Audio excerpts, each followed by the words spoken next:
ابھی آپ کو بتائیں کہ کرم میں بنکرز کی مسماری کا عمل شروع نہیں ہو سکا۔ مقامی قبائل کی مزاحمت اور انتظامیہ کی یقین دہانی نہ کرانے پر بنکرز مسماری کا معاملہ تاخیر کا شکار۔ عامر جمیل پشاور سے ہمارے ساتھ موجود ہیں۔ عامر بتائے گا اب کیا ہرڈلز آ رہی ہیں؟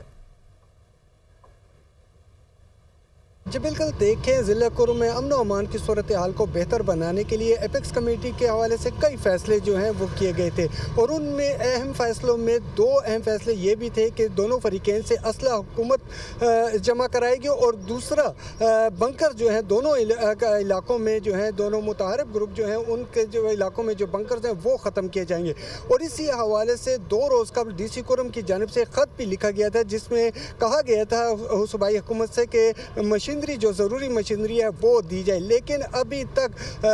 بنکرز ختم کرنے کا کام شروع نہیں ہو سکا، اور اس کی جو مین وجہ بتائی جا رہی ہے وہ یہی ہے کہ انتظامیہ کی جانب سے جو قبائل ہیں انہیں یقین دہانی ابھی تک نہیں کرائی جا سکی، اور نہ صرف بنکرز ختم کرنے کا کام شروع نہیں ہوا بلکہ جو امدادی سامان کے تقریباً 80 کے قریب جو ٹرک ہیں وہ بھی ابھی تک ٹل کینٹ میں موجود ہیں۔ اس حوالے سے ایک دھرنا جو مندونی کے مقام پر جاری ہے، اور ان کے مطالبات یہ ہے کہ جو انہیں شہداء پیکج جو ہے وہ دیا جائے، وہ پورا چونکہ ابھی تک نہیں کیا گیا،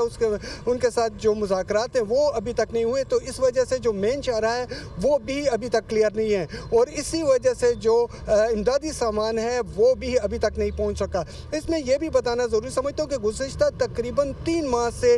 زمینی راستے سے سامان جو ہے وہ نہیں پہنچ پائے۔ اس سے پہلے ایک قافلہ جو ہے وہ پہنچ چکا تھا، لیکن اس قافلے میں سب سے اہم چیز جو گیس کے سلنڈرز ہیں وہ بھی موجود ہے، کیونکہ اس علاقے میں ابھی بھی پیٹرولیم مصنوعات اور خاص طور پر گیس کی جو ہے وہ شدید قلت ہے۔ اس دفعہ حکومت کی جانب سے امدادی سامان میں گیس اور دیگر جو پیٹرولیم مصنوعات